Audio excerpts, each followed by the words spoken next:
एक माँ का दर्द। कहानी। ये कहानी एक साधारण परिवार की लड़की अनीता के बारे में है। शुरू से ही वह घर के कामकाज में बहुत निपुण थी। सभी कामों को बड़ी सरलता से निपटा लेती थी। खाना बनाना और रसोई घर को साफ सुथरा रखना उसका शौक था। अपने 8 भाई बहनों में वह सबसे छोटी थी। अपने माता पिता की लाडली थी।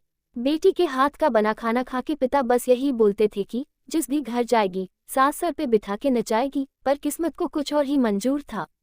बनिया परिवार की लड़की की शादी एक पंजाबी संयुक्त परिवार में लिखी थी। जेठ जेठानी नंद देवर से भरे इस परिवार में बस सासू माँ की ही चलती थी। हमेशा से अपना हुक्म चलने वाली सास को अब दूसरों में कमियां निकलने की तो जैसे आदत सी पड़ गई थी। उसका नतीजा ये हुआ कि अनीता को ससुराल में कुछ खास तवज्जो नहीं मिला। अनीता के पति वैसे तो ठीक ठाक थे, पर माँ के कहे में थे। कभी कभी दफ्तर के काम से हफ्ता भर दूसरे शहर में जाना पड़ता था। उस वक्त अनीता परिवार में रहते हुए भी खुद को काफी अकेला महसूस करती थी। शादी के 2 साल बाद अनीता ने बेटी को जन्म दिया। संयुक्त परिवार की जिम्मेदारी निभाते हुए भी अनीता और उसके पति ने बेटी को बड़े लाड प्यार से फला। बचपन से ही उसकी हर जरूरत का ध्यान रखा गया। समय बीतता चला गया और बेटी बड़ी हो गई।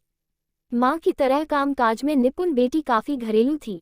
फैशन फिल्म्स जैसी रोजाना की चीजों का उसे कोई शौक नहीं था। नाजू से पाली बिटिया की शादी के सपने अनीता और उसके पति देखने लगे। बेटी का पढ़ने में ज्यादा रुझान नहीं था, इसलिए माता पिता ने लड़के देखने शुरू किए।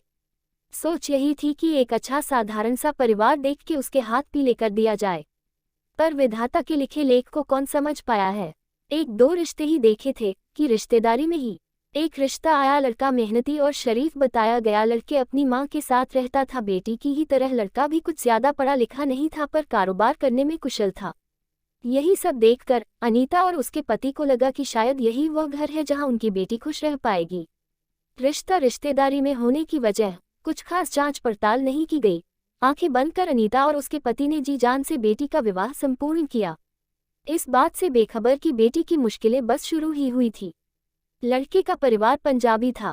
उसकी माँ का ज्यादा वक्त उनके मायके में ही बीता था, इसलिए लड़के को घर परिवार कैसा चलाना है उसकी कुछ समझ नहीं थी। लड़का वैसे तो मेहनती था, पर ठुनकबाज था। जल्दी से अमीर बनना चाहता था। ऐसी में उसकी किसी से बनती नहीं थी। धीरे धीरे कारोबार में भी असर दिखना शुरू हो गया। मकान दुकान सब बिक गए, पर उसका स्वभाव बदला नहीं। इसका निष्कर्ष ये हुआ कि उसकी नीयत खराब होने लगी। ससुराल के पैसे पे उसका मन अटकने लगा। धीरे धीरे उसने अनीता की बेटी को बहला फुसला के तंग करना शुरू किया। लड़के की माँ हमेश बीमारी का बहाना करके घर का सारा काम अपनी बहू से कराती थी। घर और बाहर का काम कर करके अनीता की बेटी को हल्लू का बैल बन गई। उसका चेहरा काला पड़ गया और शरीर कमजोर हो गया। हमेशा खिलखिलाने वाली लड़की आज जिम्मेदारियों के बीच घिरी थी। अच्छे पालन पोषण और अच्छे संस्कारों में पली अनीता की बिटिया इसी को अपना नसीब मानकर सब दुख चुप रहकर झेलने लगी। अनीता और उसके पति ने उसे वापस बुलाने की काफी कोशिश करी, पर वह नहीं मानी। आज इस बात को 12 साल हो गए और कहानी वही की वही है। अनीता इस सब के लिए खुद को जिम्मेदार मानती है। उसे लगता है कि उसने बेटी की शादी करने में काफी जल्दबाजी दिखाई। अनीता यही सब सोच सोच के बीमार होती जा रही है। उसकी चिंताएं बेटी को लेके काम ही नहीं होती। आज ऐसा वक्त आ गया है कि अनीता को शादी के नाम से चिढ़ सी हो गई है। वह सबको बस यही सुझाव देती है कि बेटी की शादी बहुत सोच समझ के करनी चाहिए और उसमें बिल्कुल भी जल्दबाजी न करे। हो सके तो बेटी को अपने पैरों पे खड़ा करें और फिर उसकी शादी का सोचें।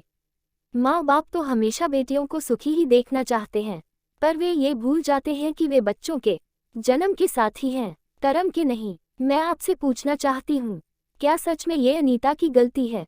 उसने तो माँ होने के सारे फर्ज निभाए, पर बेटी की किस्मत में सुख नहीं था, तो इसमें अनीता का क्या दोष? क्या जीवन भर इसके लिए खुद को सजा देना सही है?